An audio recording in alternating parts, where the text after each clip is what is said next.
if we can alter our own frequency by either chanting or listening to music or drumming, then we actually are attracting different frequencies. So things aren't going to behave in the same manner anymore. Well, there's a thought out there, Janelle, that says our vibe creates our tribe. There you go. Okay.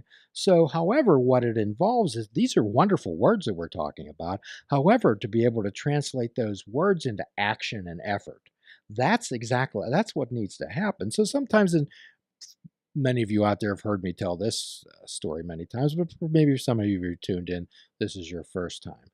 So here's the deal: most people live their life on wishes and hopes, Yeah. waiting for something to happen. So we often use this story to illustrate this. There was a person that prayed to win the lottery every day, sweat and blood. Okay, nothing ever happened. They kept praying, praying, and praying, wishing that they'd hit the lottery. So one day they got so angry that they went outside and they yelled up at the sky, "Why won't you let me win the lottery?" And God, the creator, the divine, whatever, called back down and said, "Could you meet me halfway and at least buy a ticket?" I So, love it. so the idea is most people, they want to win the lottery, but they won't buy the ticket. That's right. And most of the time, you're not willing to change. And change for some are so fearful. And yet, as you and I know, Jim, change is all we have. You know, that's what life is moment to moment. And life is dynamic, it's changing all the time. And what you're talking about is fear. And we address fear on this program consistently because it's a fundamental emotion. Yes. And one of our favorite people, George Adair, has a saying that everything that you want is on the other side of fear. I love it. And so what we talk about is everyone has fear. We need fear. We need it in our lives. However, all courage is the ability to deal with it. That right. So, what That's I'm right. hearing from you earlier before we got on the broadcast is that you've had some significant issues in your life that you've had to deal with. Yeah, I came, of course, I've been a musician most of my life, touring with Broadway shows and working with some of the greatest artists in the world, performing. And then I came back to Pittsburgh to launch Rhythm Games and to be a bridge from the old Pittsburgh to the new Pittsburgh, where we were evolving to. And '09 hit and the world fell out in '09, and I basically lost everything here. But I knew I had this idea and I knew it was valid and it was timely.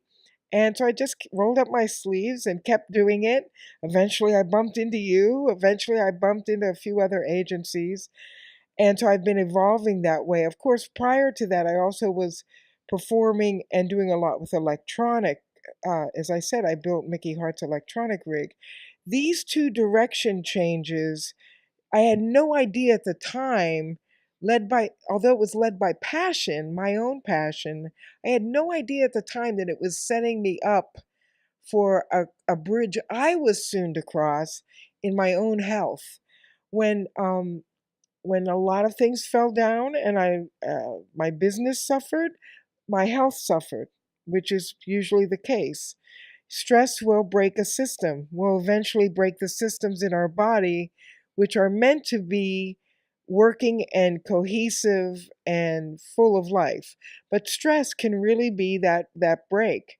So, of course, that did happen. And recently, I was diagnosed with a situation which was a disease which is chronic, has no cure, and progressive, and it directly affects my hands and feet. At the moment when I was uncovering that I was incapacitated, I didn't know what was going on. I thought I was going to die, actually. And because it felt like it was systemic. Whatever was going on in my body was systemic. And I had no idea what it was at that time. And then I softened, and I have to say that was the 30 years of Buddhist practice. In a moment, I softened and I thought, no, you're not going to die. And because I thought that I was not going to play drums again. And I softened and I thought, no, you're not going to not play drums again. You're just going to have to do it differently. And so, what I mean by that is rhythm games, which of course is the work I do with group drumming, is very powerful work. Yet I also have hopes of turning it over to young interns. When I was at Duquesne University for 1 year on staff as adjunct faculty with their music therapy department, I always included interns. We must pass it on. We must play it forward. We must teach what we know to the next generation.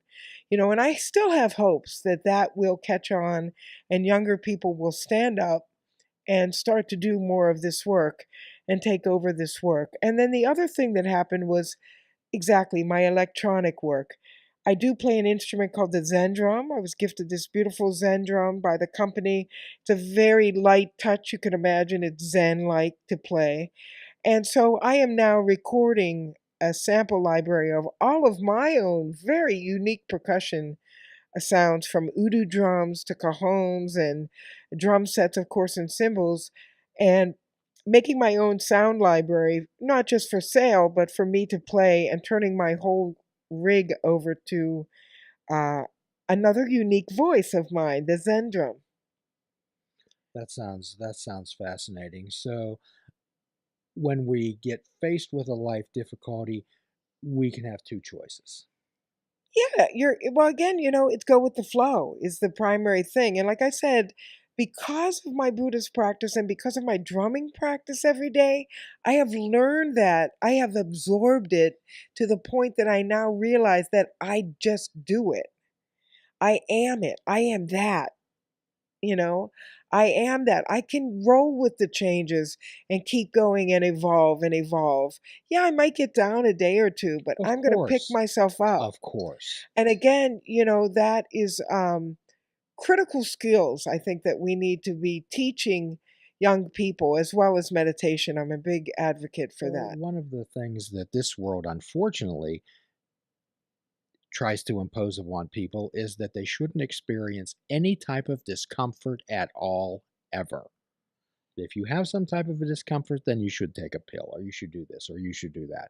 Well, discomfort is part of life, and we learn how to deal with that. And it's like being in the ocean. So we say, you ever seen anybody out in the ocean and they stand before a big wave and that wave knocks them over? And then Absolutely. and then the next time they go out and they stand again and that wave knocks them over. However, those waves are like whatever happens in our life, pain, emotions, thoughts, feelings. However, I'm sure you've seen people that go out there and they get a little loosey goosey and maybe they wave out their arms and they ride that wave in and That's it right. doesn't knock them over. Yeah. In fact, it's funny you mentioned the waves, Jim. When I was ill, and I was really ill that first year, I was basically incapacitated. I online got acquainted with a sport that I used to love watching as a child, but we rarely saw it. It was surfing. Ah, You rarely see surfing in Pittsburgh, but now you can watch it on the web all day long. And so I really got into the surfers out there, the men and the women, because let's face it, their playing field is the ocean, which is constantly changing, constantly dynamic. So it reminded me of life. And they never ever were upset with whatever they were dealt, really. They just made the best of it and then they caught another wave. so you use that. There'll always be another wave. There'll always The be another wheel, the wave. wheel keeps turning. That's right. There will always be another And wave. rather than fight against it, we use the energy. That's right. And so these skills that I've learned through my music, and like I said, the choice of practicing Buddhism, have given me life skills which are invaluable, so that when I met that crucial moment of my health where I could have really sunk into deep despair and never picked myself out or saw a way off the system or anything that was happening, I was able to see a yellow brick road to my left, actually. Pretty remarkable. So rather than stay on that road, you chose another. That's right. And so, of course, I'm still drumming and doing things, yet my focus is on going this new direction, um, and which, of course, is timely right now. I mean, electronic drums 20 years ago, 15 years ago, were way less popular than they are now. And So I what was you're doing, what we help people do is understand that rather than certainties, we ask them to explore possibilities. absolutely, and to realize that that's what life is.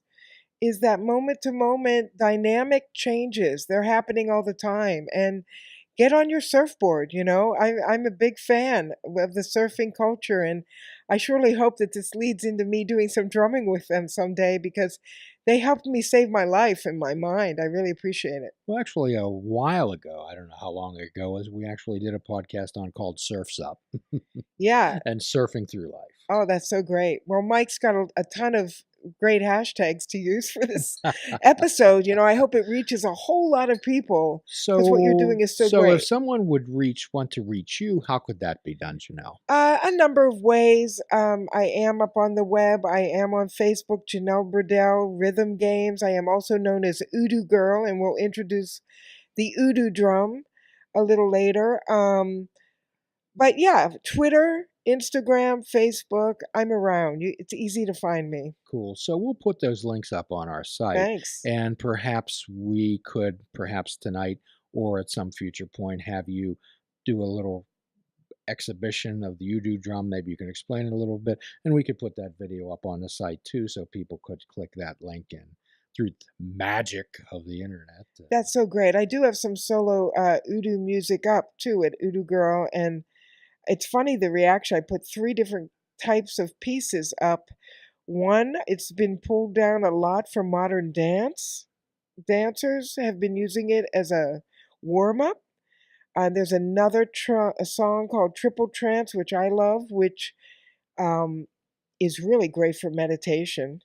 It's such an incredible sound. It's a clay drum, so you'll see it embellishes all of the elements, clay being the earth.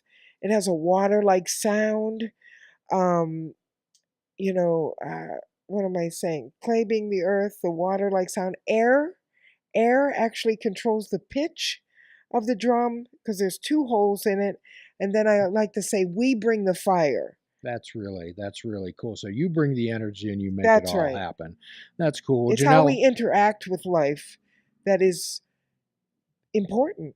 we attempt to not fight life or resist it, we interact with it. That's right. We use that energy and whatever. So quite often what happens with is we ask people, and we've used this many times, is that when the wind's blowing at our back, when we're on a sail ship, it's easy sailing, is it not? Yeah, However, when the wind's blowing against us, when life's blowing against us, those ships still can move forward. What we do is we shift our sails and that's we right. tack. Okay. That's right. So if there's a difference between being willful and being willing. Yeah, Okay. So we ask that. Well, Janelle, it's been delightful being with you today. And our hope is that other people will tune in and perhaps get interested in you and involved in the type of direction that you're going in your life. And if they choose to do so, that is great. And what we're asking is we give a free prescription at the end of every podcast. What we do is we ask people to perhaps explore some fruits, nuts, and vegetables, unplug your television, and take up fishing. And for a truly mindful experience, we suggest that you perhaps fish without bait. We ask you to forgive yourself. We ask to forgive another. We ask you to do a kindness for yourself. We ask you to do a kindness for another. We challenge you to do that. Until all are free, none are free. Namaste.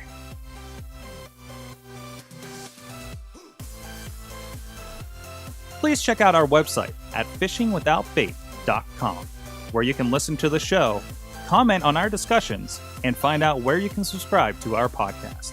If you're interested in flying the colors of Fishing Without Bait, click the shop icon on our website. We have clothing, mugs, cell phone cases, and so much more. Show the world that you fish without bait. This show is a member of the Sorgatron Media Podcast Network. Find out more at sorgatronmedia.com.